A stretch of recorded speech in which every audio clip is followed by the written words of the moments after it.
So, welcome to another episode of the Black Table Talks, and today I have commercial realtor extraordinary Gregory Pickett. Oh, thank you. Greg Pickett. So, for those that don't know, for those that's into real estate, whether it's residential or commercial, if I have to say, in terms of commercial properties for sale, when you ride around at least the east side of Cleveland, I'm not familiar with the west side.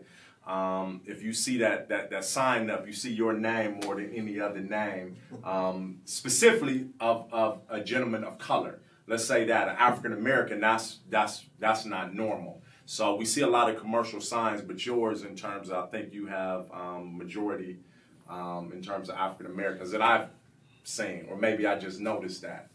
Well, I don't keep score. Okay. I just do what I do and Okay. be the best that I can do. And if that happens to, show up like that, Okay. I just All right, just all do right. what I do. Well, I introduced you, but formally introduce yourself. I'm Greg Pickett. I am with Hannah Commercial Real Estate.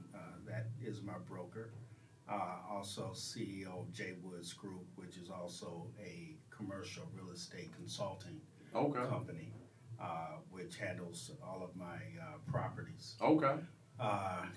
I come from a background, selling the Keem, I come from a background of office equipment, in which I started off as a technician and eventually evolved into an entrepreneur and opening up running my own office copier company, printers, that type of thing. Office equipment is a formal name, but the bottom line is copy machines, fax machines, printers, toners. Okay. We're going to keep it simple. All right. Did you used to sell those machines too? I sold the machines, I serviced the machines. Matter of fact, I come from a background of service. Okay. So it made it easy to sell the machines. So that's how I evolved into different aspects of life and business. Right. Okay. All right. Right. Yeah, I remember that was popular for a minute. I used to get a lot of those salesmen reaching out to me to lease those big copy machines. Before the Kinkos and stuff got really popular. Right. Exactly. Yeah, it was.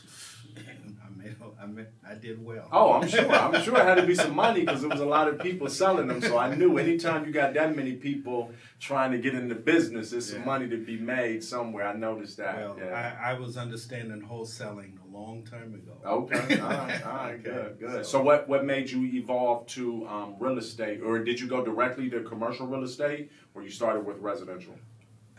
From the broker's perspective, I went directly to commercial real estate. It was more of a curiosity than it was opportunity of curiosity. It wasn't so much, oh, look at this, we're going to make $1 million. Okay. It was, what is this like? What is this industry like? Because there's not a lot of us in it, number one. And number two, there's a lot of competition in the sense of residential real estate. Yeah, it is. Yeah, I knew a lot of friends. I have a lot of friends in residential, and I said, I don't want to. That's not the area I want to be in. I don't want to compete. Okay. I want to create a new lane. Yeah. And it's had its ups and downs. I got into the game later in life. Okay. How long have you been a commercial realtor? Since 2012. Okay. No. Yeah, what is this? 2000? This is 21. 21. So 11 years? No. I'm sorry, 9 years? 9 years? Maybe 9 years. I think 2012. Okay. Yeah. All right. And it hit, when you are unfamiliar, it's a brand new arena. Yeah. So I walk in knowing nothing.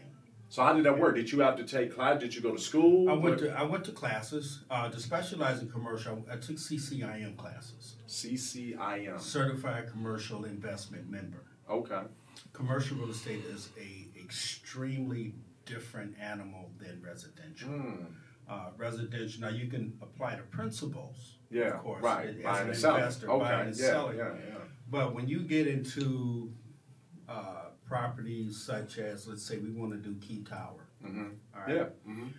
The financial part of that building is so different. Yeah. I mean, it's of just course. the whole, and that's what we learned Right. in the CCIM. Okay. Along with other aspects of disposition and so forth and so on and so forth and so on. and it's a progressive type business. Yeah. To sell a small commercial building don't take too much, except for just the right marketing. Yeah.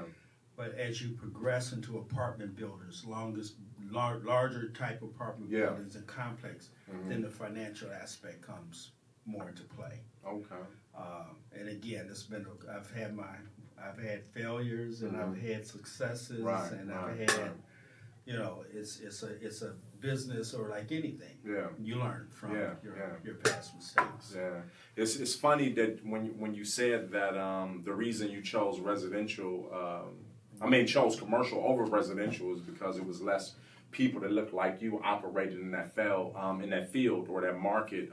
The residential seemed more crowded, and it's funny because over the last 4 or 5 years, I've almost completely converted over to commercial, and I actually made the transition because of that. When I used to be, looking at so much deals, it just became so competitive. But I noticed the commercial properties, it was almost a cakewalk. I was walking into deals, and so a hot residential property will pop up, and before I went to go see the house, it might be 10 viewings that day, 10 people in line waiting to see it, and they have 10 offers. But most of the time when I'm making offers on these commercial properties, I'm the only one, or maybe one other person, you know what I mean? So I like that, and I like that in terms of rental property, how many people are renting commercial properties compared to residential properties. But it seemed like, and just to be quite honest, when I go to the foreclosure auctions and the tax auctions in Summit County and Cuyahoga County, it might, it's 30 people bidding on the residential property. It might be 1, maybe 2, possibly 3 bidding on the commercial property, but I'm the only one that looks like me. And every time. So I felt good about that too, because they would be surprised when I pop up in the bid, before the auctioneer drops the hammer, I'm popping up out of nowhere, and they looking like, who is this? Who is this? This cat. You don't play in our field. What you doing? You need to step back down. And I ended up grabbing some really, really good properties over the years, So I tried to make that transition over. But and it's like that. You pick up a few nuggets along the way. And one of the things that from looking at you from afar, you have, again, transcended residential, and you've made some really good moves on the commercial side. That again, not a lot of us. Right. Even when I'm dealing with a client who says, I want a commercial building, I want a commercial lease. They don't even understand. They don't. They need it, but they're not prepared. It's lack of preparation. We only need 500 square feet in a single story. It's kind of like, lady, what are you doing? I spend a lot of times doing the best I can to educate. Educating, right. There's some who are very receptive. Of course. And then there's some who, are just. So one of the main things, and that's what we're doing here, we're educating the people about commercial for those that's not necessarily trying to buy commercial property, but just leasing. Because if you give a stat in terms of the percentage of business commercial sales in terms of commercial leasing, how much is that split between what you do? It's probably 50-50. Okay, because I figured the leasing would be probably bigger because there's more people obviously leasing commercial spaces compared to buying. Well, demographics plays a part. All right, how so? Well, again, when I speak to those who are not familiar with it, and usually it's a demographic in which we are trying to develop new wealth. Of course. And then there's lack of those that already got the wealth. Right. Okay.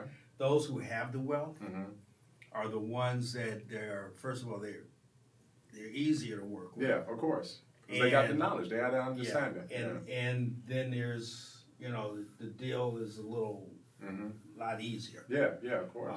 Your lawyers, your accountants, everybody is in place. So all you're doing is just keeping the deal moving. Yeah. Again, those who in the demographics were new entrepreneurs, it takes a lot more and a lot more preparation and a lot more financial preparation. So you know, it kind of balances out. I don't shun away from any deal. Yeah, of course. I try to help everybody. But you know, if you got, I hate to say it this way, but if you got $1 million deal sitting over here that needs your attention, you got to kind of take care of that. Yeah, of course. It's not easy to explain that, but you don't explain it. But sometimes things get put on the back burner, of and course. you feel bad about not being able to help someone sometimes. So that's that's what it kind of looks like. Yeah, one of the my evolution into the commercial realm. At one point in time, I probably had 30. I think I was up to 38 residential individual properties and probably 50 residential tenants. Now I think I'm down to maybe 2 or 3 residential houses and a 17-suite apartment building. So I'm still up in terms of residential doors. That's what they call it, doors. But in commercial, I think I'm up to about 28, 29 now, commercial properties. And so at one point in time, I was a professional tenant, right? With the Zanzibars, the Angies, you know. I was able very early to learn a lot of aspects of the commercial leasing deals from a tenant standpoint, right? So signing personal guarantees, triple net leases compared to a gross lease, you know, a lot of things very early on, CAM charges, that when you're leasing residential property, none of that is existent. And honestly, like you said, when you're leasing in certain, you know, communities from certain landlords, you never even hear those terms. Right. But, you know, listen, as a tenant, I was signing those deals even though I didn't like it, I respected it and appreciated it. So when I became a commercial landlord, obviously I implemented those things in my own deals. So now, like, preferably probably 80% of my leases are triple net leases. Right. And that's the biggest thing that I get the you know, people pushing back on. You know, like, what is that? I never heard of that. Well, have you ever leased a commercial space before? Yeah. Listen, I just lost a deal. And I'm going to tell you this, and I want you to give me some feedback on it, because this is a real situation, because this was a personal friend of mine, right? And she was trying to get a business going, and it was her first business on her own as an entrepreneur, and she was leasing a space, and it was a property that one of the properties, like my baby, that was one of my first commercial properties, and I developed, and I want to keep it on a certain level, right? So I was willing to go in and do a certain level of construction, and you know this. So we negotiated the deal, and I want you to point out how ridiculous this was. She said, well, I want you to basically do the build out, the white box it, right? And I said, yeah, no problem. She said, well, how long of a lease? I said, well, I like at least 5 years. She said, well, I don't want to commit that long. What about 1? I said, no problem. I don't want to put you in a situation that you're stressed out about. You're a nice guy. I know, exactly, right? Think about that. I built the space. I white boxed the space for her. I put in 3 bathrooms, the architectural drawings, a room. I don't want to go into too much detail because I'm not trying to put her on blast in any type of way. I just want to talk about the scenario, right? I knew that I had went way beyond the call of duty what anybody else would have done.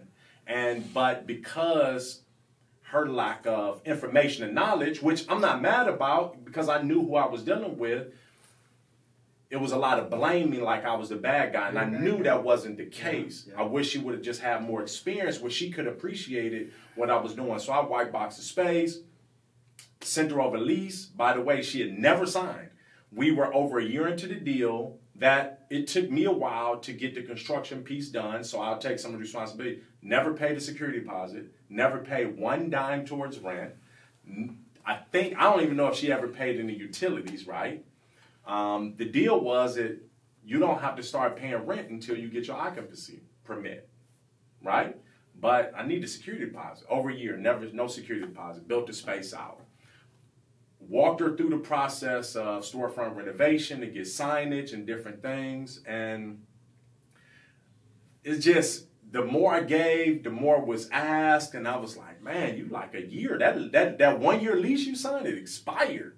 You never even signed it. You never even gave a security deposit. And it was just more and more and more. And I looked up and I was just like, and COVID hit. So it wasn't just completely me. It wasn't completely her. Things that happened outside of our hands that we couldn't control. So COVID hit. Obviously, she was very gung-ho about getting the business. Once COVID hit, they shut down that particular industry for a long time. And then when it opened with all these stipulations of social distancing. Right. So it would have been hard and difficult, but I'm a very reasonable person. So whatever the case, it got to the point she literally just threw in the towel, right? Walked away from a space that I've customized for her, right? That she had put money in, I put money in, but guess what? It was a learning lesson for me. But how often would you have seen somebody do all that? Never. Yeah. And that's the other thing about our community. Yeah. I'm just gonna say our community. Yeah. Because we do support each other. Mm-hmm. I know you through support. Yeah. Not that I knew you any other, Zanzibar. Yeah, of course. Yeah. Mm-hmm. But because of who you are, Mm-hmm. and sometimes we don't respect that. Yeah. The respect that this man Yeah. gave me an opportunity, Mm-hmm. or this guy is Yeah. working with me, Mm-hmm. is sometimes just enough. Yeah. It should be enough. Yeah. We come from a lack mentality, Mm-hmm. and because I feel lack means I want to throw my lack Yeah, on of you. course. Yeah. Well, yeah. well, you've done a lot. Mm-hmm. You did Sure. You did a lot of 1 year leases unheard Unheard of a build out. Hold on. I probably have 21 year leases. Oh. I do that with a lot of people, which is insane. Yeah. But my philosophy is this, that I explain to them the great thing about dealing with me. I've been a tenant for a long, long time, and I've been a landlord. So I appreciate the little extra things, and I feel like it's not my job, but I have a personal preference to go out my way to do things that other people won't do. So it's no excuses, right? Yeah. So if you're not that confident as a new business owner, right, with your business, I feel confident enough of my space. If you throw in the towel early, I'll release it, right? Well, I'm in a situation that I don't have to. Every dollar doesn't. I'm not dependent on every dollar, right? Yeah, and I know, and I felt like that, and I want more of my tenants to understand and respect that, because they don't. Listen, 1 year leases, pay attention. Yeah, 1 year leases is insane. Well, a lot of times, even with a 1 year lease, it costs you to do the build out and so forth and so on. That it takes 5 years to recoup just to recoup. Yeah. I mean, even if I'm quite sure the space wasn't $20 a foot. No. All right. No. So unless it's $25 a foot, do you get a chance to recoup that in a 1 or 2 year period of time? Yeah. I mean, so again, I think we're kind of saying the same thing. Yeah, of course. A lack of knowledge, a lack of understanding, because anybody else would have not given them the opportunity because of, first of all, new business. Not really putting in the personal security, personal guarantee, so forth and so on. And your mama to sign. Right? Yeah, exactly. So, but something, this is a good opportunity to kind of say, how can we educate? What can we do to enlighten and inform? The issues are always the issues. Yeah, and that's what we're doing here. That's exactly me and the brother Jay was just talking about that. That is what we're doing here. That's what the Black Table Talks are about, to give people that knowledge and understanding before they go out on their own and learn those mistakes through trial and error. We'll give it to them. I am currently also working in Atlanta. Okay. I just got you mentioned that to me. Got my so I've had the opportunity to go back through the book. Okay. The basics. Yeah.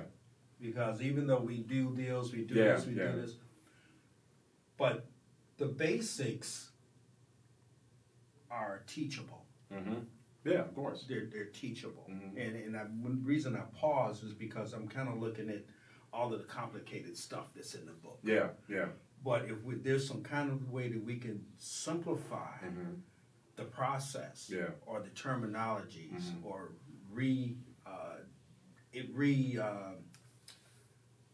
define them. Yeah.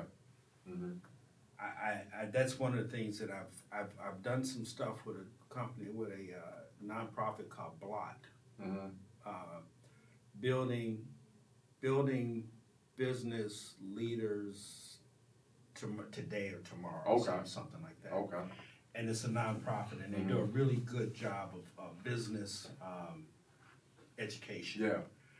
So I've done a few classes with them, and what I've done, because of a lot of residential type students, I've given them not so much the hard facts of commercial in terms of numbers and scenarios, but we've talked about deals and we've talked about opportunities. Yeah. But if there's some kind of way we can talk to people about what a triple net lease is and what it means, because it is industry standard. Well, let's talk about it. Let's talk about it. That's one of the things. So explain to the people. I know what it is. Okay. Explain to the people. Well, let's start. And I want them to hear from you, because when I say it, they act like I invented it. I just pulled it out my neck somewhere that I'm charging you a triple net. Explain it to me. Well, triple net, which is probably most landlords or most building owners' super duper way to do business, is that the tenant is responsible for every aspect of that building, including HAVC, maintenance of the property, taxes, insurance, water, sewer, trash removal. What am I missing? Landscaping. Snow removal. So this business, this building is yours. I'm not going to check up on you. Yeah. You use this business as your own baby. Hopefully you have a good accountant who will recognize and understand your expenditures, and you can write it off. I mean, it's a business expense, but you are responsible for the property. A gross lease is where the landlord and the tenant will share certain responsibilities which are negotiable. Yeah. A modified gross, very similar. But in some cases, if I'm wrong, a modified gross is where the landlord will just charge you X amount of dollars, and he is responsible for. Yeah. So, but don't get it wrong though. You're still paying. But instead of paying $10 a square foot or $15 a square foot, he'll charge you $20 a square foot. Right. But really, he only wanted $15 a square foot. So the extra $5 is going towards those charges anyway.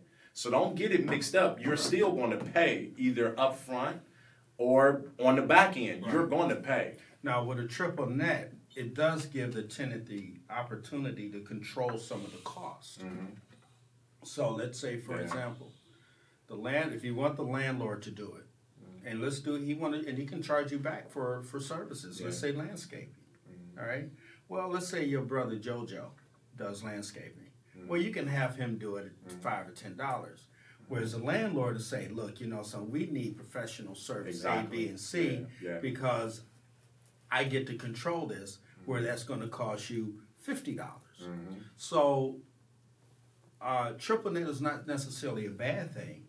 It's your perception of how you handle your finances. That's what it's about, the perception. I'm glad you said that word. It's all about perception. Right. It's all about perception. Yeah, and just like listen, if we were downtown Cleveland in one of the special high-rise buildings, all right, average lease downtown is about $25 a foot, all right, and for 1,000 square feet, I mean, I'm not going to do the math, but it includes a lot of stuff. All right? It includes common area maintenance. It includes the cleaning. It includes this. It includes that. But you pay for it. Yeah. You pay for it off the top. We are not negotiating that the cleaning lady is not coming into your space. Doesn't matter. Right. However, if you do a triple net, you can say, I don't want the cleaning lady in my space. All right? Yeah. But this is what I'm paying for. Yeah. Okay, so you get a chance to have some responsibility in your choices. Yeah. But I do want to also point out one thing that I learned that's a major difference between residential and commercial leases. Everything is negotiable. Everything is negotiable. Everything is negotiable. Yeah, down to everything from the triple net to the gross to the cleaning lady to the HVAC, who takes care of that. And don't be intimidated because they're, I don't want to start throwing names out, but we know some of the biggest commercial landlords in Cleveland and the state of Ohio that control majority of this stuff. It doesn't matter if it's them or Akeem with, a couple of properties or a guy with one property. Don't be intimidated when you go into the office to sign your lease or to negotiate your terms and you're down at the key center on the top floor. Or you go to the attorney's office. Don't let that intimidate you. Everything is negotiable. You have to figure out what works for you and follow up with that. Don't let somebody, if you do your numbers, and this goes outside of what me and Greg is talking about, this is more business education. I'm giving people that in business, you have to figure out what your margin should be. Whatever business you in, whether it's a restaurant, beauty, barber, you sell shoes, I don't care what it is, landscape or whatever. You have to figure out what your margin should be for your business. And margins is meaning what your labor cost should be, what your professional services should be, your utilities, your rent. And rent is the most important. They call it location costs. So your rent plus anything directly connected to your base rent. You have to figure out what that number should be based on your sales forecast. So if your business you're thinking that your business based on your forecast is going to do $1 million a year and your base rent should not exceed 5% of that, right? So that's $50,000. Then that's your rent for the year. You shouldn't pay more than that. So when you go to place, because most commercial leases, if you try to, they're going to give you an ask, right? Or they're going to give you a term and say they're looking for $25 a square foot, 5-year lease with a 5-year option, triple net lease. Well, you have to go back, and if that doesn't make sense to you, you have to figure out what would make sense for your business that you're going to open up in that space. And you propose that and say, well, I can't afford $25 a square foot. Based on my numbers, I only can afford $18 a square foot. Right. And believe it or not, they might accept that. Well, this is what I'm going to tell anybody. Never be intimidated by that ask. Yes. Never. Yeah. I've heard people say, well, I don't want to insult them. Yeah. Let me give you an example. We had a building in East Cleveland, which you're familiar with. I think I put in the assaulting offer. Well. All right, go ahead. All right. Yeah. Let me tell a little story. All right. The client is from California, and in California, we all know that there's a very different value system, okay, in terms of buildings. Well, this particular building was in a impoverished part of Cleveland, and decent location, but impoverished part of Cleveland. They wanted $425,000 for a building, which was approximately 4,000 square feet, like 3,000 to 4,000 square feet. So, as we talked about location cost, all right? Location cost is negative or it can be positive, but it is location. Well, we went round and round about a year later. Matter of fact, the pipes bursted in the building January of that year and blah, blah, blah. We ended up closing on that deal late last year for $200,000. Mm-hmm. Okay, where the initial evaluation was that for that building was $250,000. Mm-hmm. Yeah. That was the initial evaluation, Mr. Client. We've done an opinion of value of all the properties in the area. Yeah. It's worth about $250. Mm-hmm. All right, and Yeah. they were, and so we talk about clients, which is a different story. But your client can be a very uncooperative individual, and because they think it's worth this, and I mean, they were very belligerent and very people I would choose not to work with ever again. All right, I don't want that kind of client. Did they actually ever even come to Cleveland? Did they ever spend any time here? Yeah, they came to Cleveland. Okay. They came to Cleveland in the initial interview. Okay. They were in Cleveland. Okay. All right. And clients get emotional. Get emotional. This is not an emotional business. Yeah. This is not your pink house. This is a matter of numbers business. Emotion comes in your belief in your success. Yeah. If that's where we're going to get emotional. But it's not emotional business. And the wife was emotional and this, that, and the other. And I thought she was a racist. It got to the point that I just said to myself, I don't want to deal with this. Yeah. So I brought in a Jewish gentleman from my firm. I said, look, dude, you got some experience on this. I mean, because if you see my disposition now, this is pretty much who I am. Yeah. But when I get outside of my pocket and I can see the stress and that stuff, this is something I don't need to deal with this. Right. So I brought dude in. They treated him just as bad. Okay. So I was like, it ain't me, right? Right, good. But we ended up, because of the seller's expectation of $425, we ended up closing at $200,000. And we had offers of $275. We had offers of $295.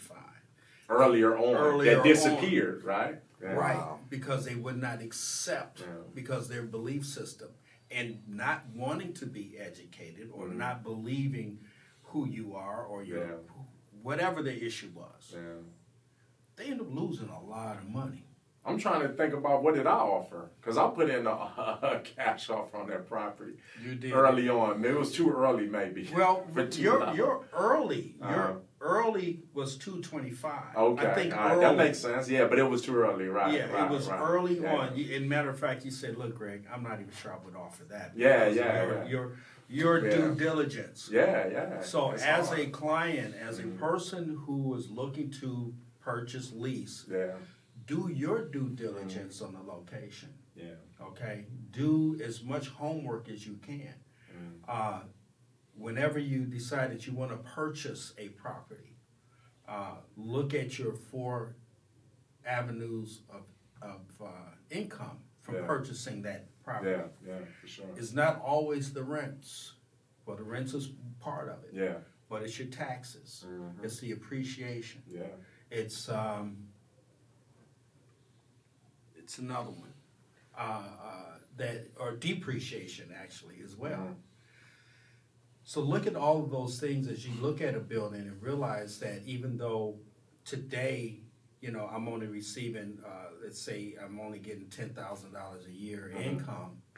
Well, as it appreciates and as you dispose of it in 5 or 10 years, what can that look like? What can it look like when you decide you want to raise rents?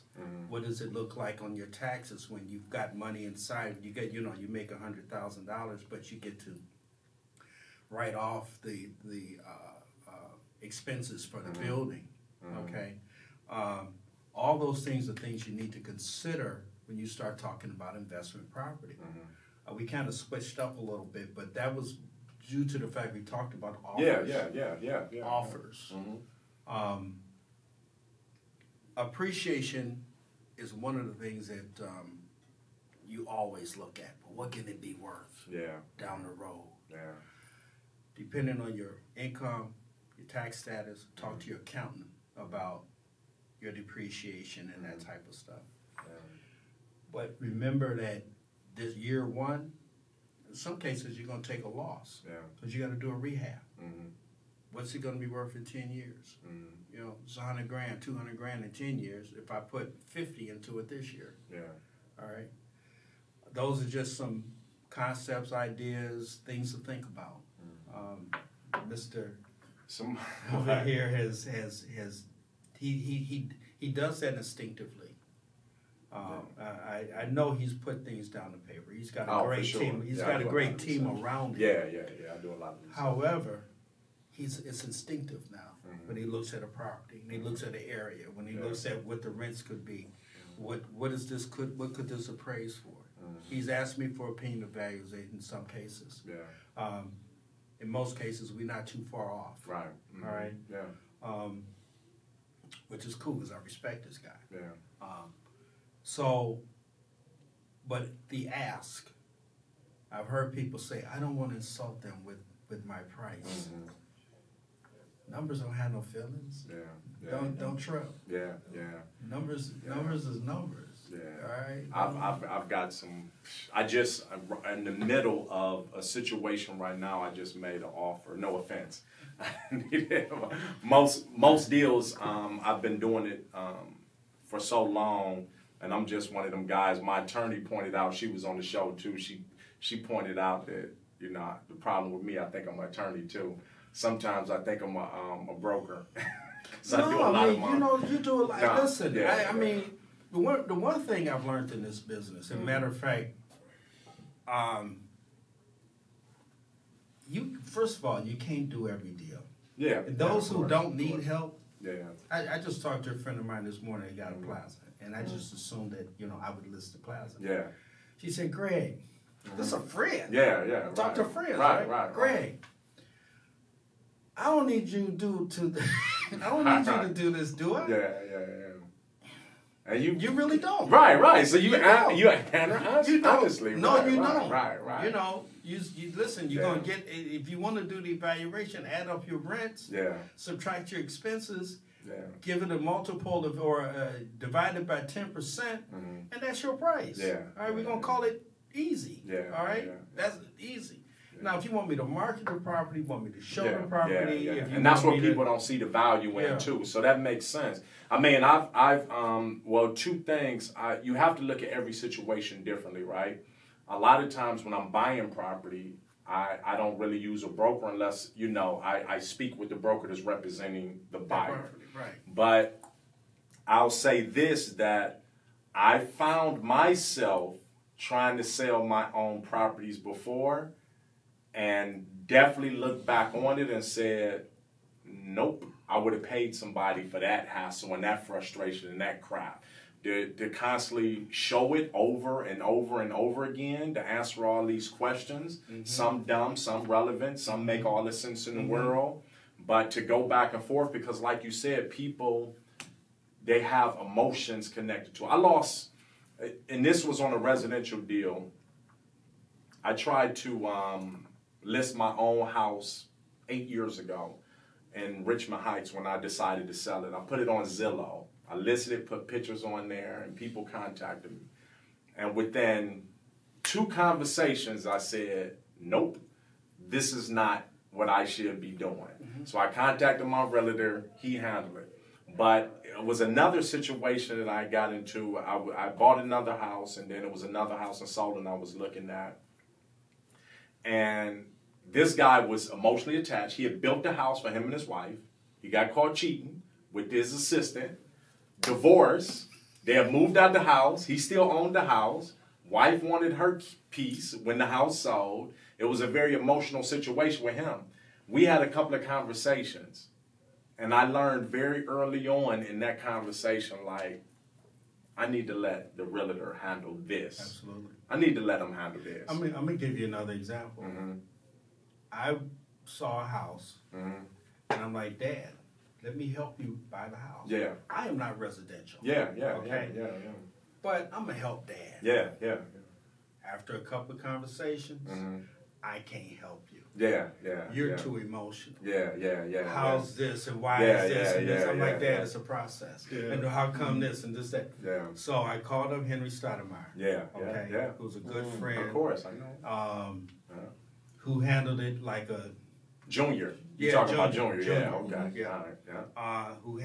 Who handled the transaction, handled my Yeah. dad. Yeah. I'm not gonna fall out with my dad. Yeah. Okay? Yeah. Of course. Over- Yeah. So Yeah. having that Yeah. buffer. Yeah. For sure. You know, by the way, I want to give kudos to Henry Steinmeier Sr. Mm-hmm. If it wasn't for him, Mm-hmm. I don't think that I would even be in this business. Oh, a lot of at people, all. especially people that look like us, for I sure. would not have. I would not even tackled commercial. Yeah. But his inspiring words and his he said something that I continue to hear in my mind.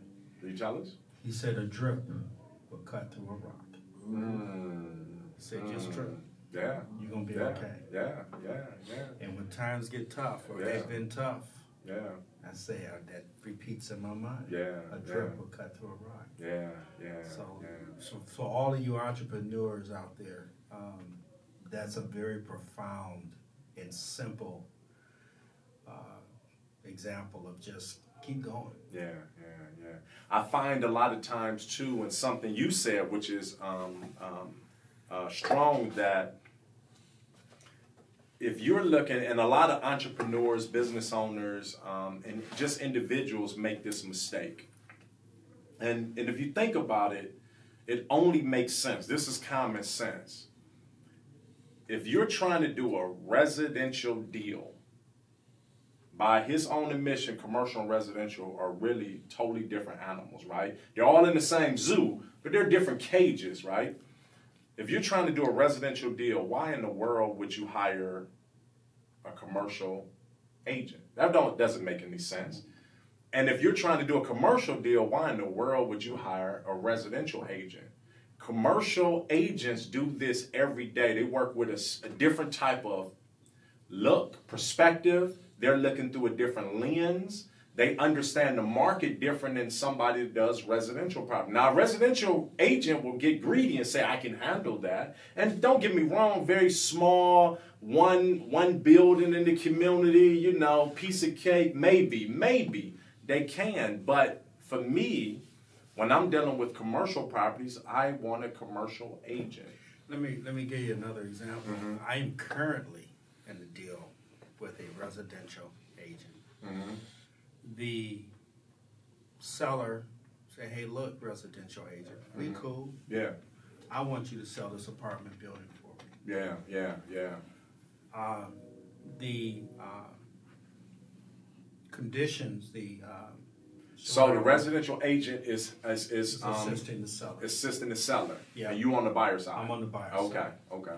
So we have a thing called what's the word I wanted? Contingencies. Yeah. Mm-hmm. Contingencies in a commercial property most of the time are a minimum of 30 days of due diligence. Yeah. That you Yeah. allow Inspections. yeah. That type of Yeah. stuff. And even with that, because of sometimes the number, you also will employ or have investors. You're gonna have Keem say, look, that's $3 million. Let me get my boys together, but we want this. But we have a contingency that allows us to do whatever we need to do up until the day of expiration. Compared to residential, it's normally a week. Right? They give people 7 to 10 days to get their inspections out the way. Sometimes as long as 4 or 5 days. As low as 4 or 5 days. And you walk in the door already pre-qualified. Yeah. Commercial property, your financing is very, very different. Yeah. The lender is looking at the strength not only of the buyer, but they're really looking at the strength of the deal, the value of the property, the projections of value 5-10 years from now, along with the cash flow, just to keep it simple. We may want this deal, but we also need to pull in some more investors, and that takes time. A residential agent doesn't understand that process. Yeah, of course. They just see it as, well, they're not prepared, or they're not ready, or they're right. So it's a very different language that we speak. I'm going to have to talk to my seller or my buyer and say, listen, this is the process. How strong do you feel with the buyer. You can not. You can and when the contingencies are up, you can say, look, we don't want to do this. Yeah. But there's times that we may have filed 3 or 4 extensions. Yeah. The deal that we did on Carnegie, 79. Yeah. Okay? Mm-hmm. That purchase agreement by itself took a couple, 3 months. I was about to say, that deal took over a year, right? Yeah. Probably, year and a half. It took a year. Yeah. Again, the purchase agreement, just hashing that out. Yeah. You know, stuff. Yeah. All right? And then the buyer Yeah. got stuff. Yeah. Stuff. Yeah. You know. You have to do environmentals on that, right? You got to do phase environmental. one. Phase 1. Yeah. And if you lucky, it's a phase 1. Yeah. If you got to do a phase 2, then we're dealing with they want to alter survey. Yeah. Well, we're not doing an alter survey. Yeah. You do your own alter survey. Yeah. This kind of stuff that you go back and forth with in putting this purchase agreement together. Yeah. And I recommend everyone, you make sure that you have legal counsel that specializes in real estate. Oh yeah, if you're doing a commercial deal, you definitely need an attorney. Not your criminal attorney. Right. Not your criminal attorney. That's why we said get the right people for the right things. So by law, as a real estate agent, representative, broker, we cannot practice law. So if you want me to handle your purchase agreement, we're going to do it within the letter of the law, and most of the time it's boilerplate. All right? If something is not in there that you think should have been, get an attorney. Right. I prefer, as we talk about sophisticated buyers Yeah. and or sellers, they have a team. The best ones that I've had, all I had to do was show up, present the property. Yeah. They have a team that represents them in their best interests, down to their taxes, what their accountants. How do we do this? 1031 exchange. How do we do? There's so many aspects to this as you get into higher dollar amounts. The lower dollar amounts, a lot of times there's a lot of work. Yeah. Because people are not sophisticated enough to, and it's no shade, not at all. Yeah. But it's please educate yourself. Yeah. Get a team of people, even if it's your attorney JoJo. Yeah. All right, somebody's just starting off, but give them the opportunity to learn in the process. Yeah. But they are a legal attorney. I mean, there's many ways to do this, but get yourself a foundation of folk that got your best interest. Yeah. And that's the best advice I can give anybody. Let's talk about a little more education, because correct me if I'm wrong. So if somebody, because I think majority of our audience probably won't be buying commercial property, they'll be leasing. So I want to lean a little towards that. You have a lot of small business owners looking for space, trying to grow to the next level. Most of the time, when they call you and say, hey, Greg, I'm looking for 2,000 square feet. I'm looking for northeast side of Cleveland. I need parking. I need commercial retail space for the visual. These are the things that I need. And you go out and find that. The landlord is the one that pays your commission, correct? Yes. Okay. Yes. Most of the time. Most of it, with the exception that the landlord's ain't paying you nothing. Right, up front. And okay. they was like, I'm not paying you. Yeah. And then I'll say, hey, you. Yeah. Mr. Buyer, Mr. Leaser. Yeah. This is my fee. Yeah. Okay. Yeah. And again, that's part of education. Right. It's like, where am I supposed to pay this fee from? Yeah. Okay. But it's a reason why it's very advantageous for someone in that position to hire a commercial agent to represent them on even small deals, is because you're going to go in with a different eye, looking at everything around, and you can easily pull up them numbers and see what comparable spaces are leasing for, and what they should negotiate, what they can offer, and making those uncomfortable asks.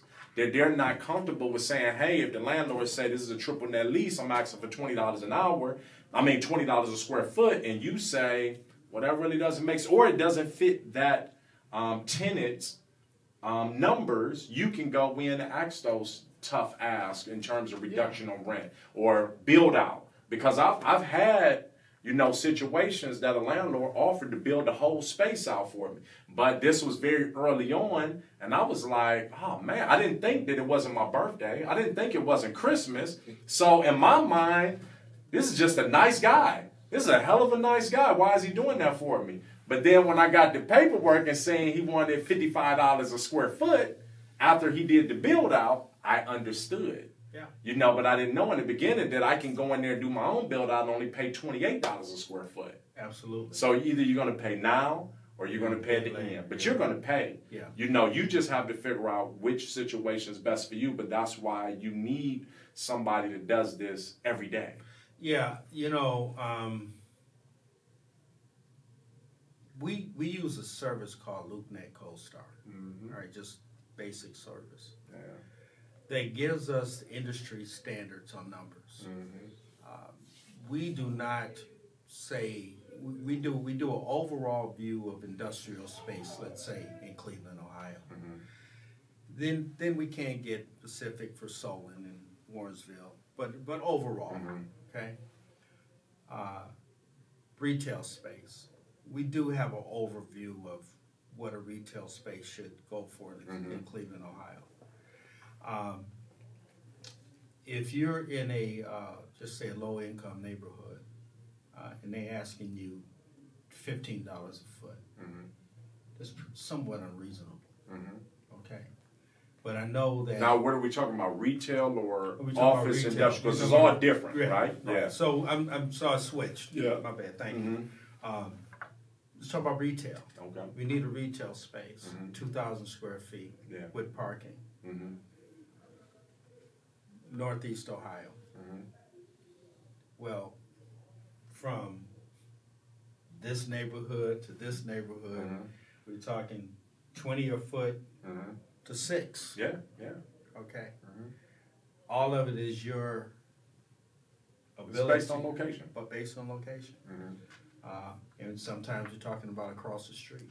So, yeah, seriously. So, Leon Harvard Plaza, the main plaza to across the street from Lee Road is totally different. Totally different. Yeah. Totally As different. it should be to a certain degree because you have Leon Harvard Plaza with parking, ample parking. You have great neighbors right next to you, and people don't understand the whole retail mall concept. It pays to have somebody already on their feet shopping at the person next door. Yeah. It's easier to get them into your business. It draws other businesses Yeah, to of yours. course. Yeah. All that stuff is your consideration for location.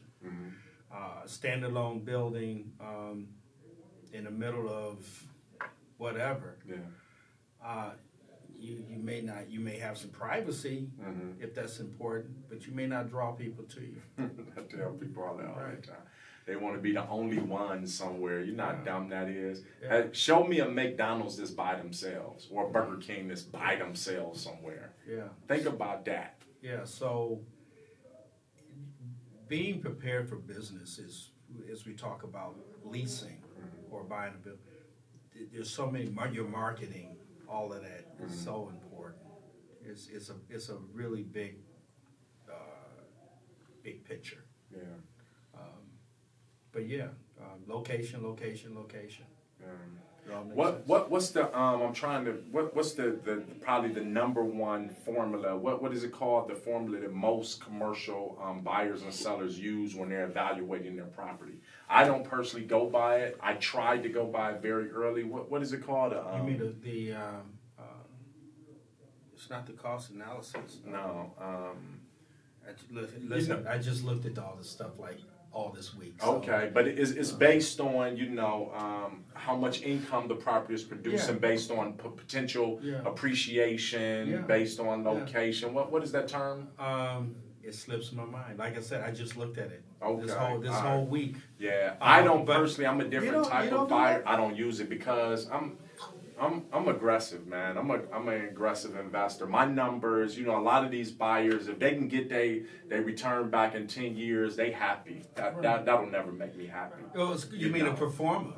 No, I wasn't thinking of But performer. okay, well, I know what you're talking about. Yeah, it's the way they do the calculation. Well, it's kind of like your net value. Yeah. Or your net value. So let's keep the numbers real simple. Let's say you got a 10-unit apartment building. Yes. All right. And that 10-unit apartment building could be a 10-unit strip mall. It could be a 10-unit office building. Yes. All right. Totally different. Totally different, but the principles are similar. Yes. Okay. So you charge $1,000 a month per unit. Space. Yep. And 1,000 times 10,000. 10 is 10,000, and from that 10,000 you have expenses. Okay. The expenses could be your trash removal. It could be water. It could be landscaping. All you subtract your expenses. Insurances. So at the end of the day, end of the month, you got $5,000 left. Okay. So what we do is, depending on the neighborhood or your what you want, and your rate of return, we use a thing called a cap rate. Cap rate. That's what I was trying to think. The cap rate. Cap rate. Yeah, Okay. most people use cap rates. I don't go by that.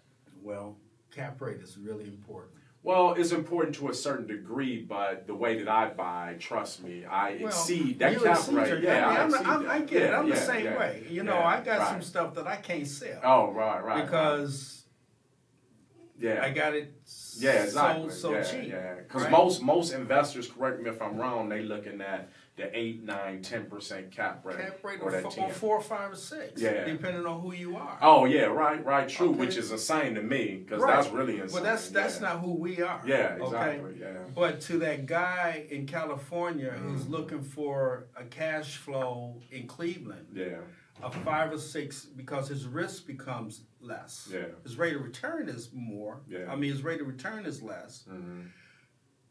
But there are specific reasons why we want a 5 or 6 cap rate. All right. Explain that. Can you break it down? Well, Give us an example. Well, one is I'm not dealing with a certain element. Okay. So a 4 or 5 cap rate would be more attractive at Pinecrest or Beechwood or Legacy Village. Absolutely. Compared, you wouldn't get a 4 or 5 cap rate on Lee Harvard. Lee Harvard, right? Exactly. That makes sense. I You want something closer to the 9, 10. Yeah. So at Lee Harvard, I might get 12. Yeah. Even. Yeah. Okay. Yeah. But what am I dealing with? Yeah. What of are course. my risks? Yeah. So I like to believe that cap rate is not only is a rate of return, but it's also risk. Yeah. Okay. True evaluation of the whole picture. Thing, right? So depending on where you're at, Lee Harvey looking at 12, Pinecrest is 4 or 5, 6. Yeah. Right? Right. At Pinecrest, my property values is going to probably increase at a higher rate. I got steady, for a little bit about stocks, right? Yeah. So we got an A stock or A plus. Yeah, right. And we got B, C's, right? Yeah. Well, the A plus is going to be steady. Yeah, of course. We got this. Yeah. The BC is a Yeah, little more lower, volatile. little more risk. Yeah. Right. So that type of principle. Yeah. That's exactly why. Right. Yeah. A lot of people use that for whatever reason. I have a very simple philosophy that I use, Greg, that I learned reading Warren Buffett's book about 15, 16 years ago. And I'm going to share it with the people. Very simple. And I use this in everything that I do. You never, ever have to worry when you buy into the deal. It's very simple. Buy into the deal. The day that I buy it, the moment I buy it, is worth more than what I paid for it. Okay, you're right. Right. When I read that, I had to read it 3 or 4 times. Right. Most people are looking for deals that they can create. Well, Warren Buffett's philosophy is, no, you buy the deal. Yeah. The day you buy it is worth more. Exactly. And Absolutely. with that philosophy, you can't lose. Yeah. And that's the key. So that's why what we just went through in COVID, a lot of people lost. But people with his philosophy gained. In 2008, real estate disaster, when everything was bad, I was blessed to wait. When people were losing things, when we were paying $200,000 for a house and then it was down to $150, I waited until it went down to $50. Absolutely, yeah. So the beautiful of that scenario is also having the wherewithal, having the resources to do that. Yeah. Cash is a good thing to have. Credit is cool. Yeah. And together they're phenomenal. Right. Right. Yeah, you can't lose with so, both. keep you some cash. Yeah. All right. Yeah. Because cash is leverage. Yeah. All right. So you want to buy a $2 million property. Well, you don't need to spend $2 million. Yeah. Well, depending on the deal at $2 million, you may not have to put anything down if the building is cash flowing correctly. Well, I don't know. Explain that, because what I found because I've been buying commercial properties, but I'm just now getting into actual financing those purchases. I told you I actually just did my first 2 deals. Within 3 months, I actually bought 2 commercial properties and I actually financed those deals.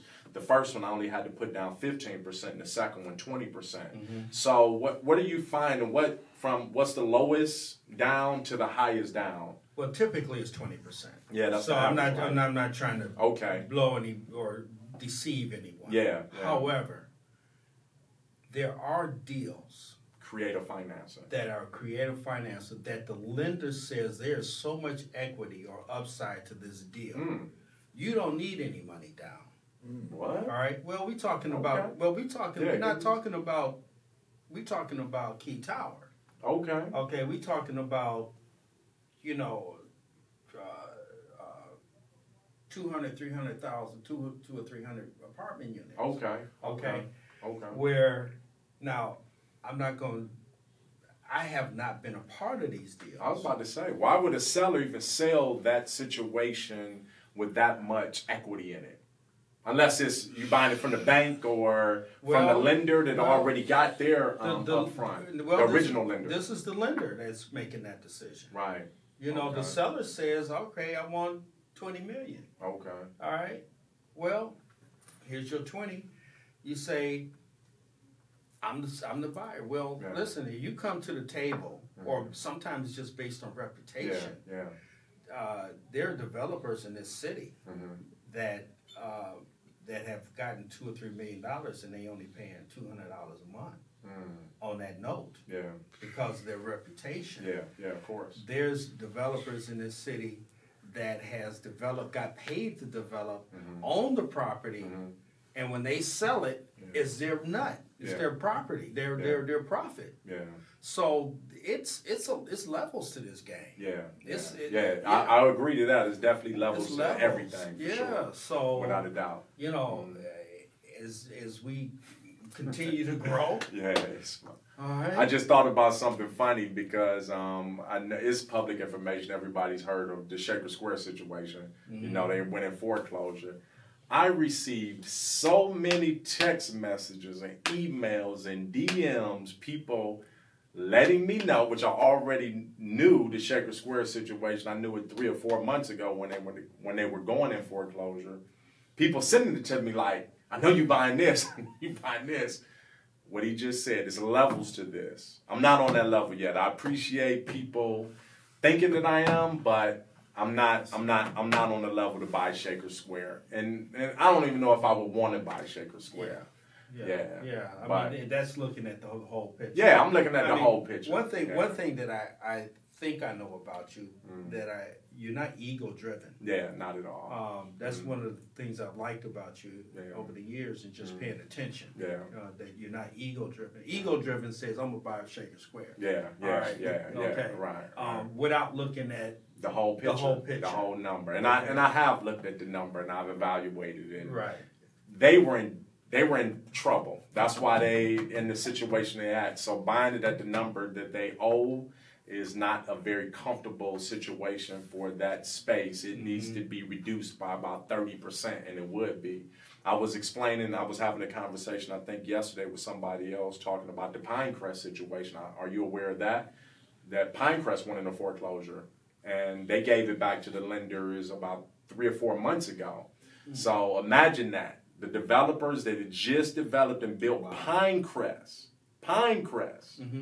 gave it back to the banks. And even with that, what I do know is that process, they ran out of money. Yeah. Okay, and had to get another influx of money in that.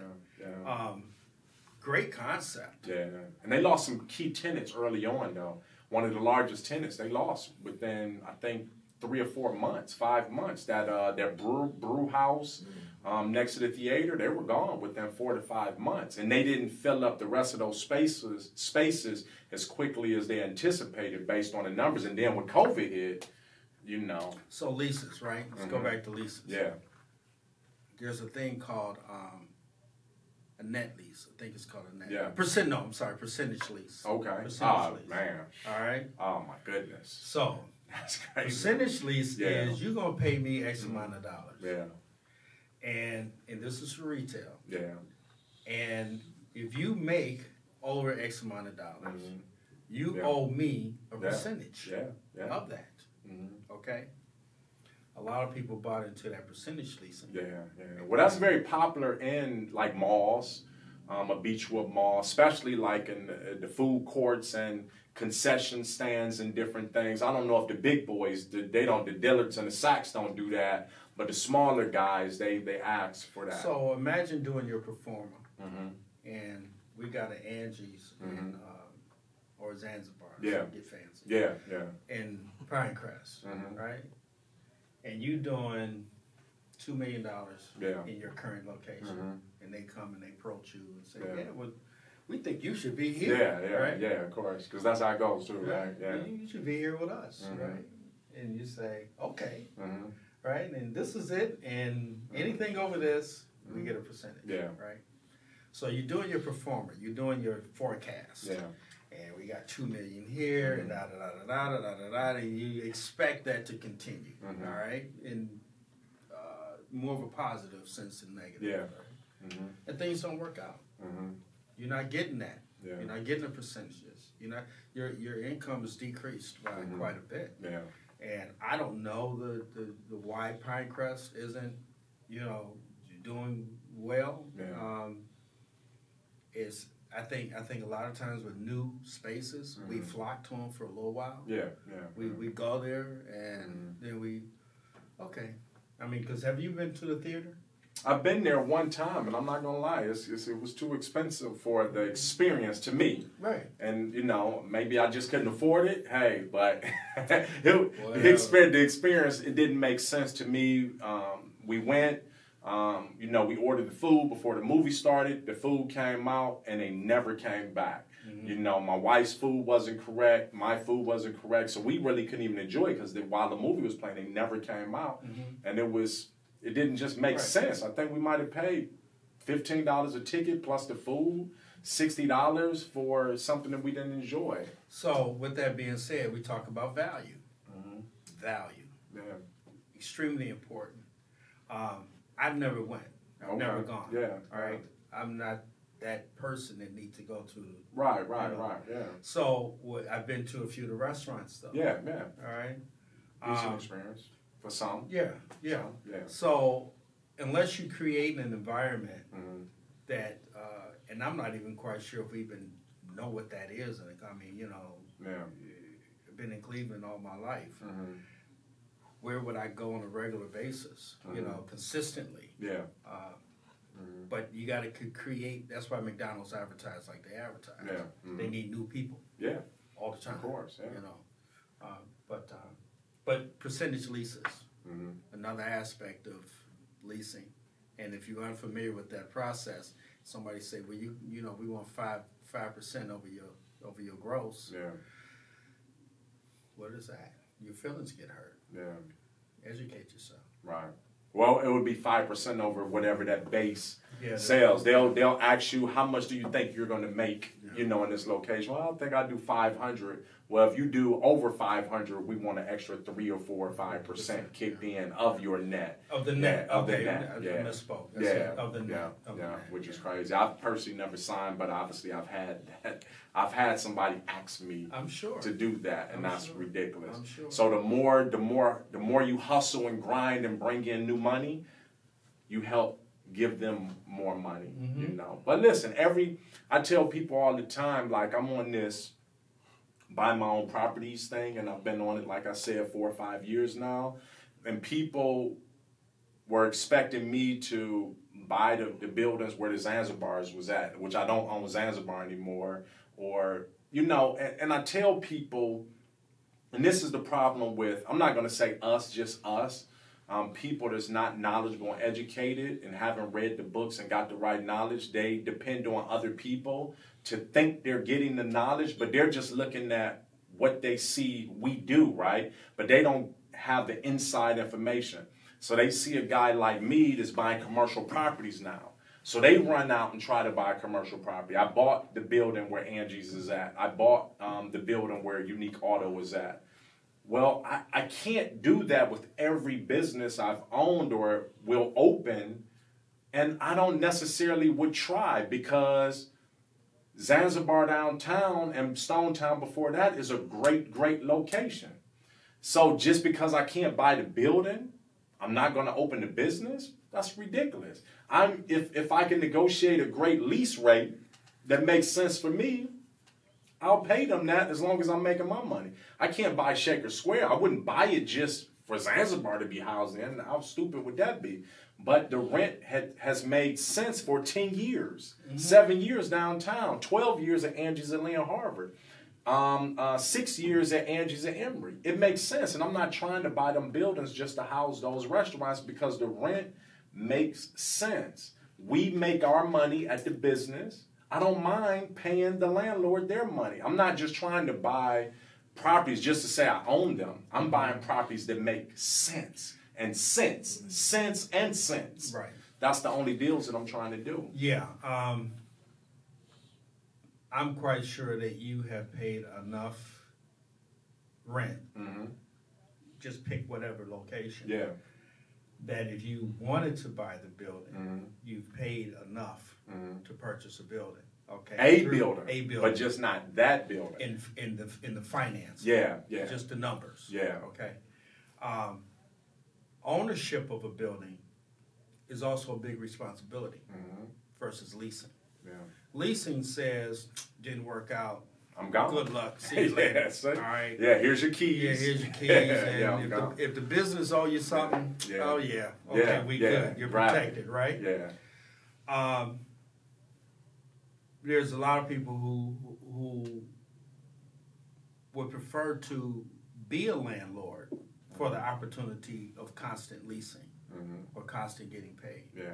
But there's also a responsibility that come with that building. Yeah. So I always say, talk to your financial advisor. At the end of the day, a lease is written off. It's part of your expenses, your business expense. If you play it right, you're paying minimal taxes on an opportunity to make, whatever money you think you deem necessary. So look and see what's best for you, but use a professional, someone who knows that can help you navigate that. Tax laws, I hate to bring up a certain person, but they said they just played the tax laws. Yeah. It's the truth. Yeah. You know the law. You know your loopholes. Yeah. If you, for example, me, I own properties just as well. But because I am a real estate agent that works in my craft for more than 80% of the time, whatever the number is, I write off 100% of my properties. All right. Yeah. Of the expenses. Yeah. Write off 100%. As a passive investor, Yeah. I don't write off 100%. So, get with somebody that understands that simple law Yeah. to your advantage. So that's, education. Education. And I've been in the business, 2012, and I'm still learning. Yeah. We going through this book. They call it a PhD class and like whatever, right? Mm-hmm. But it's this big, Mm-hmm. and I'm going back through principles that you may not necessarily use all the time. Yeah. But it's basic stuff. Yeah. Like you say you don't use the cap rate. I understand Yeah. what you're saying because you look at value. Yeah, I'm more. And I'm a value person too. I don't do for my own personal stuff. Right. Yeah, and I'm not knocking anybody that that goes by a cap rate. But in Cleveland and my neck of the woods, I don't believe it or not, I've done almost over 200 deals in Cleveland. I've only done one on the west side of Cleveland. Mm-hmm. I'm the master of the east side of Cleveland. I've mastered because I've done over 200 deals. I've been here my whole life. Mm-hmm. So I don't go west because I can't master that. It's because if I try to master both, I can't. You can't master two at one time. You can't. So I master every environment on the east side of Cleveland. And it's convenience, right? Mm-hmm. If I got to go west, the one property I had over there was literally, I would forget I had it.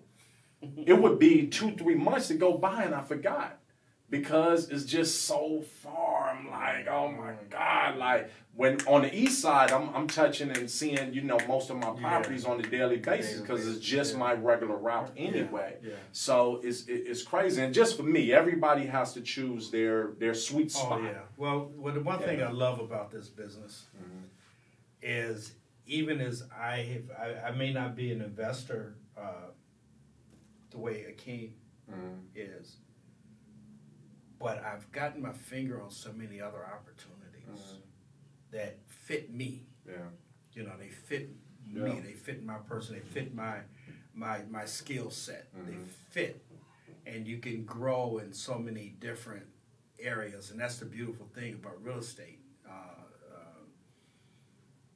It just opens up the world to you. Yeah.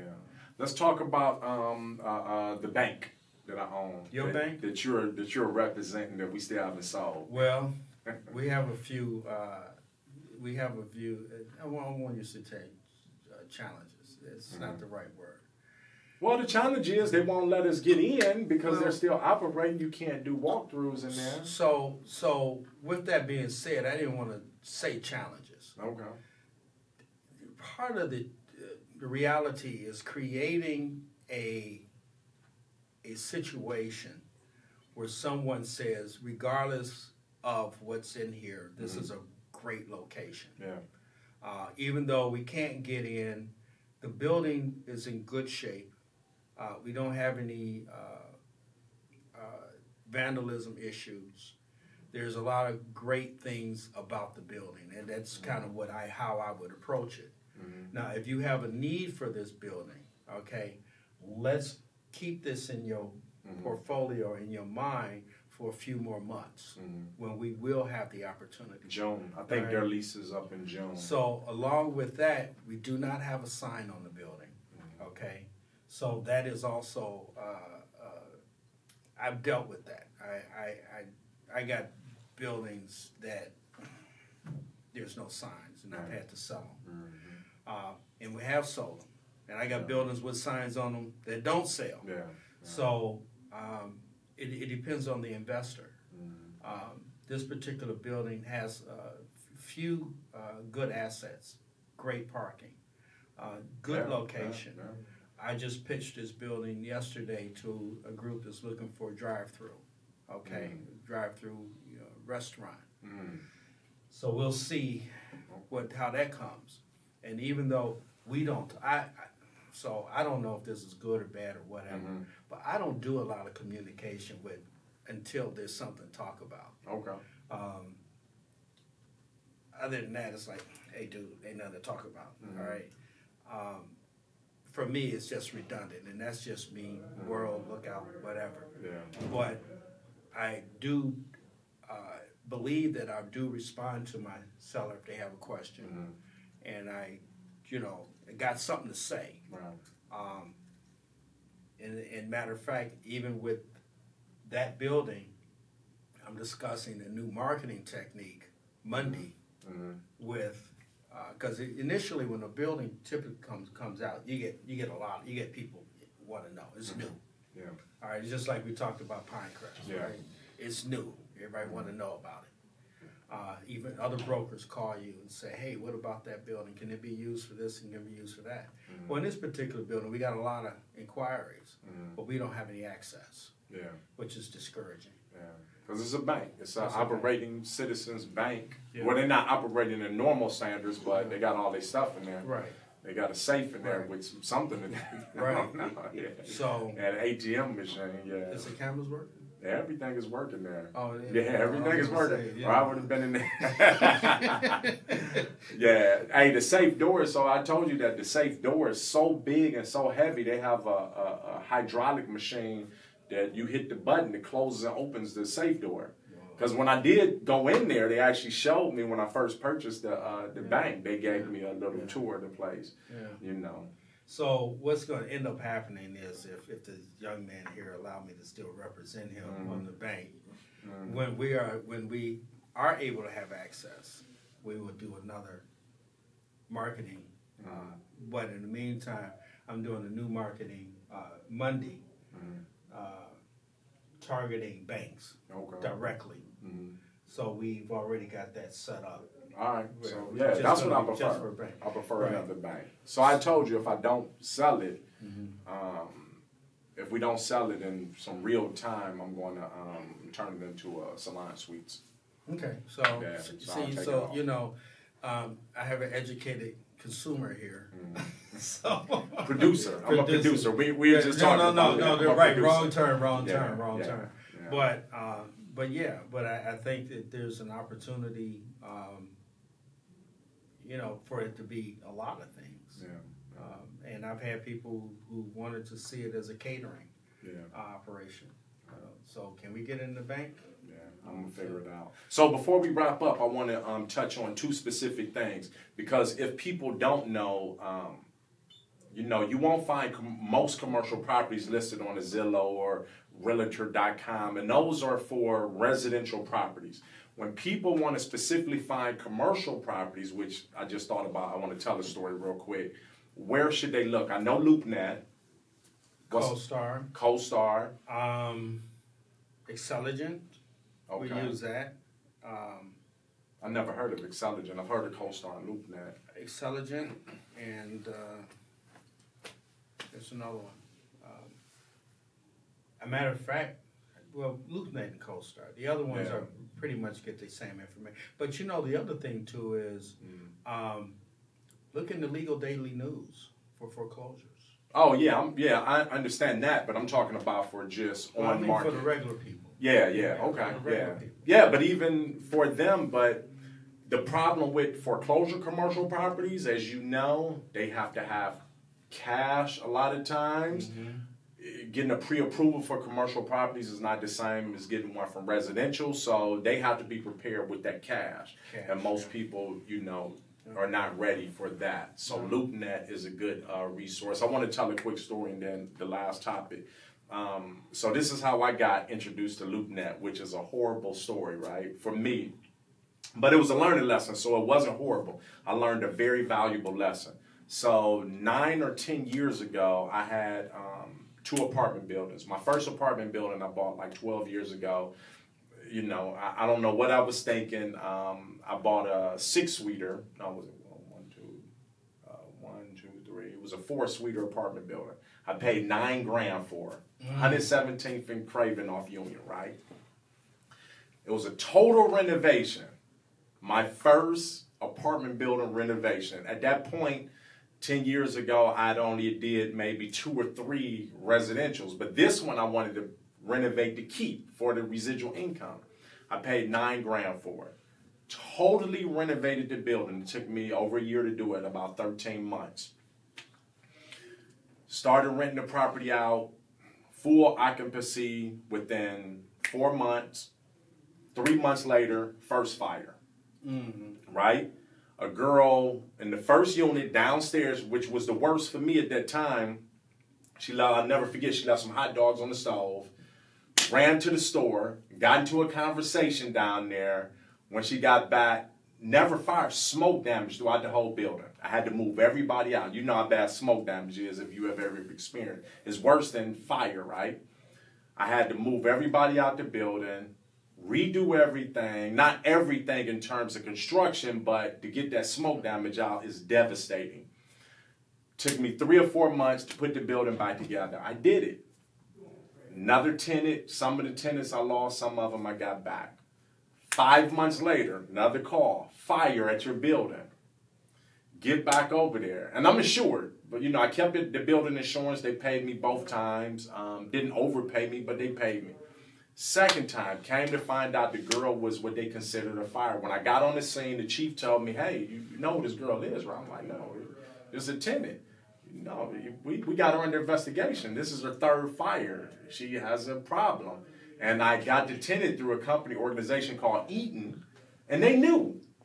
They knew she had started fires at her last 2 places. She literally started the fire, and she got kids. It was something mentally wrong with her. Started the fire, had to move everybody out again. The fire department, oh my God, I had never seen. They busted every window out in the building. For what reason? I don't know. I guess it's part of their process. They put a hole in the roof, part of the process. At that time, I had that building. I had another building around on 120th and Union. I had both of them. I just went on the contract to sell them. I had a guy. This is my introduction to wholesaling. Didn't know anything about wholesaling 10, 11 years ago, right? Maybe 10 years ago. The guy said, my plumber introduced me and said, hey, man, I got this guy. He's buying up a lot of properties. If you want to sell something, he's looking for apartment buildings. I'm like, cool. We met, we talked. He said, yeah, I can buy both your buildings. Give me 60 days. I'm like, cool.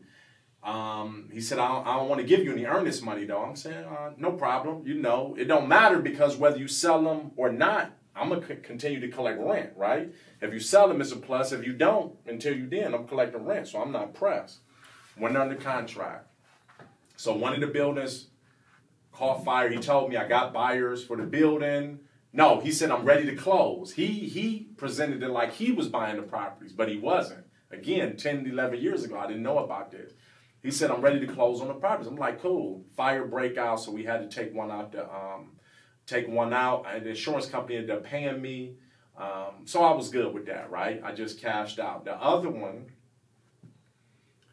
we closed. I sold the building. There was a 4-suiter with 2 storefronts that needed, I had some tenants in there, but I paid $17,000 for the building. I put 6 or 7 in it. I sold it for $55,000, right? So during the process, I remember him saying like, hey, for my bank that's financing the deals, I need to show them that it's 100% occupied. I'm like, but it's not. It's only 3 tenants in the property. He said it doesn't matter.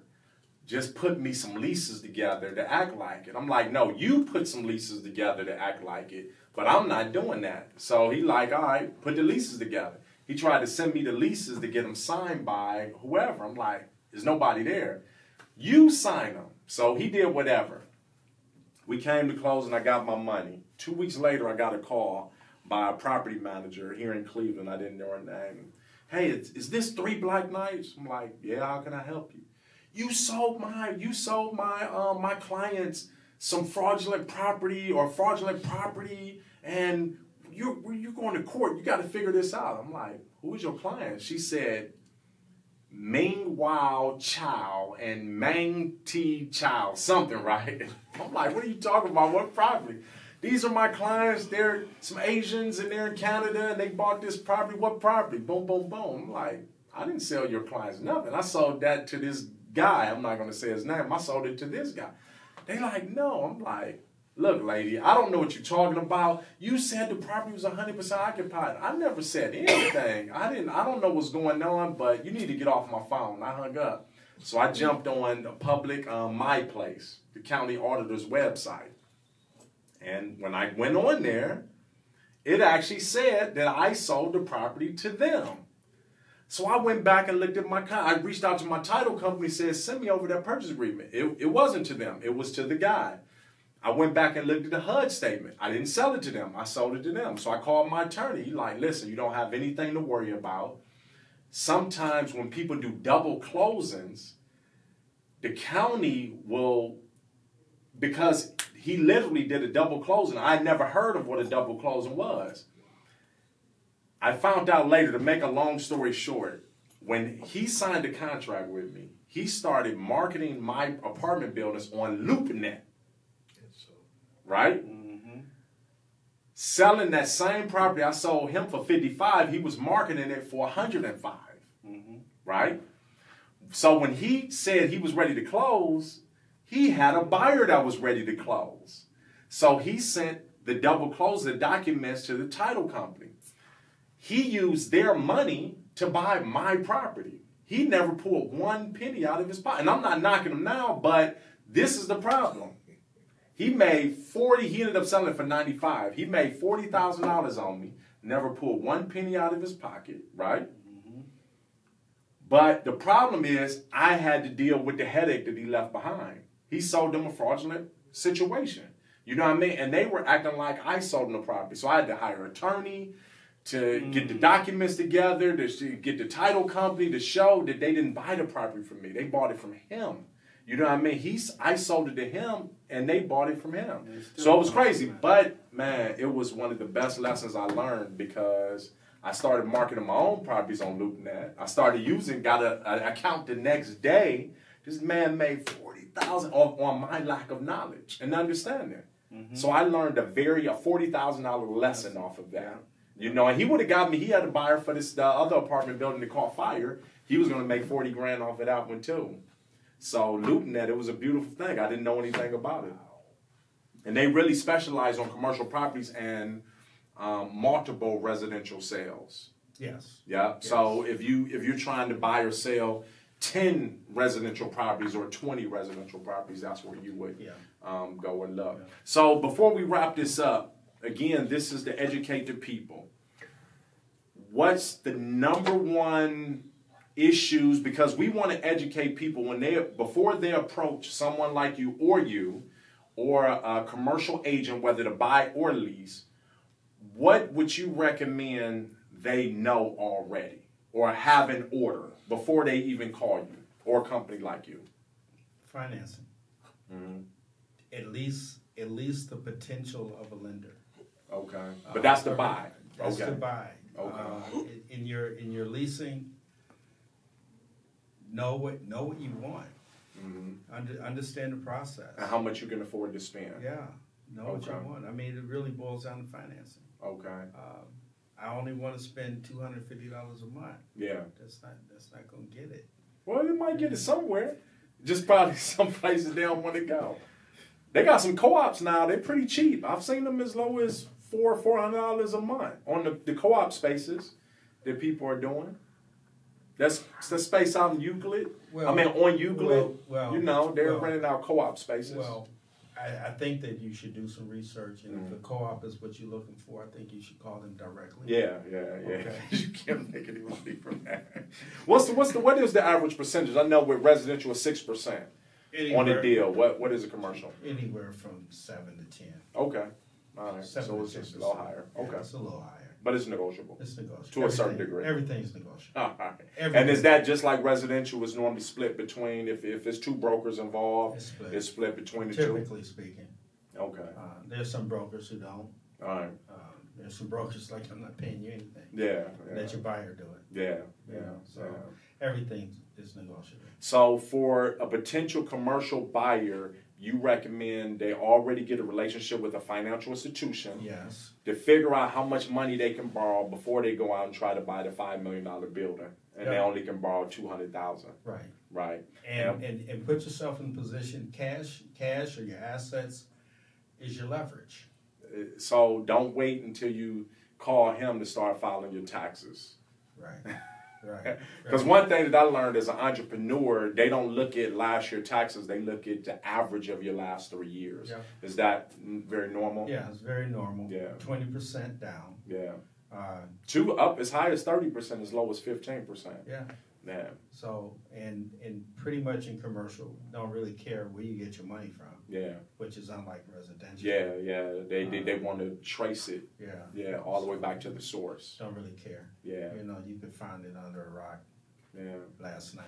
Yeah. It's all good. What any input do you have? Because I noticed I've never done any. I've had a lot of people approach me. Am I willing to do a land contract on commercial properties? I know that's pretty regular, right? It's regular, but it's kind of complicated. Yeah. I mean, similar terms. You're going to do a land contract. We want the seller or the landlord decides how much they want down in equity. Which is most of the time higher, 20 to 40% down, right? Absolutely, if it's going to make sense. Yeah. Right, for a seller, a landlord. I mean, but at the same time, if you do not live up to the terms of the lease, the contract, then you subject to lose your money and any equity that you have put into the place. And Lord don't, if you fix it up, you got that. It's a landlord. A lot of times with a land contract, the landlord is not going to invest in fixing up the property. That's your responsibility. But they call it owner financing. And it's doable. Has been done. It's treated like another mortgage. And the owner has a right to foreclose. Just like a bank. Have you ever bought notes, bank notes? I haven't. I've looked at it before, but I'm gonna be honest. I don't like. I don't want to go through foreclosing on that whole process. You know, I'm too small to be foreclosing on people. That's why I don't do the land contract thing, because from my understanding, most land contracts, you actually transfer the property into that individual's name. And I'm not doing that because I like leases where I can just lock my doors and change my locks when you don't pay. You know. I agree with that. It gets complicated. People say, well, the owner financing, well, what you got? Exactly. Listen, what's your term? I'm not going to go to if you want the landlord to give you the terms, or the seller to give you the terms, what are you offering? And a lot of times, it's not even worth a conversation. That's why, I was saying that sometimes you don't talk to the seller or the owner because a lot of stuff is just not even worth talking about. Right. And commercial typically takes a little longer to sell than you're looking for a particular type of buyer or leaser for a particular property product. Some areas are hotter than others. Right now, I got a deal going on right now on West 76 off of Detroit. And this is a 2,000 square foot building, and you would think that they was giving it away. What you mean? It's a 2,000 square foot building near Battery Park, standalone building. All right. Offer $325. Okay. And I got people waiting in line, multiple offers. Now, what was it? What was the property? It was zoned originally light industrial. Okay. But because the zoning was changed to multifamily, they're going to use it as residence. And it's a square, 2,000 square flat roof, or just single. And it's like, God, location. I know. And that location in that area is it's phenomenal. It's right. So we're under contract. I believe it. Multiple offers. I believe it. Didn't take long. It's like, baby. And listen, when I say I don't go west, it's not, trust me, I tell anybody I should have went years and years ago, but it's almost too late to be a part of that resurrection because it's already happened. It's still a few good deals. It's a couple. If you hear any, call me. So. Well, the great deals. I don't want a good one. I want a great one. Well, I've been looking at stacking my chips a little bit, so that when I When you can compete against me. no. And the other thing, there's no competition. That ain't how this Yeah, works. no, I'm just joking. Yeah, I I'm just don't just want to joking. get people confused. No, that Yeah. ain't how it I works. already got one real estate agent that be competing against me, flipping houses like me Really? now. Okay. He know who I'm talking about. All right. He wanted, when I'm trying to put an offering on the house, he had already put an offer in. Right. So, with that being said, it's enough for everybody. Yeah, And for sure. find your lane. Yeah. So if people want to get in contact with you, let them know. 216-990-8786. That is my cell number. One more time, repeat it. 216-990-8786. Thank you. All right. And the company you represent again? I represent Anna Commercial. Mm-hmm. Thank you for having me. Yep. I didn't know what to expect, but this is really cool. A conversation. That's all we had. We just missing the meal. That's it. Right. Yeah, the Breakfast Club. The Breakfast yeah. Club. We Oh, just by the missing way, the meal. food is phenomenal. Yeah. It's phenomenal food. It's a great alternative to your regular eggs and bacon, right, or whatever you eat. But the flavors are good. The service is fantastic, and I've been there a few times, and I've had a really one perfect experience. I appreciate it. It's not my restaurant, though. It's my brother's restaurant. Well, I'm just an investor. Well, he got something to do with it. So, that's it. So we just gonna do that. Right? All right, good. I appreciate it. Another episode wrapped up.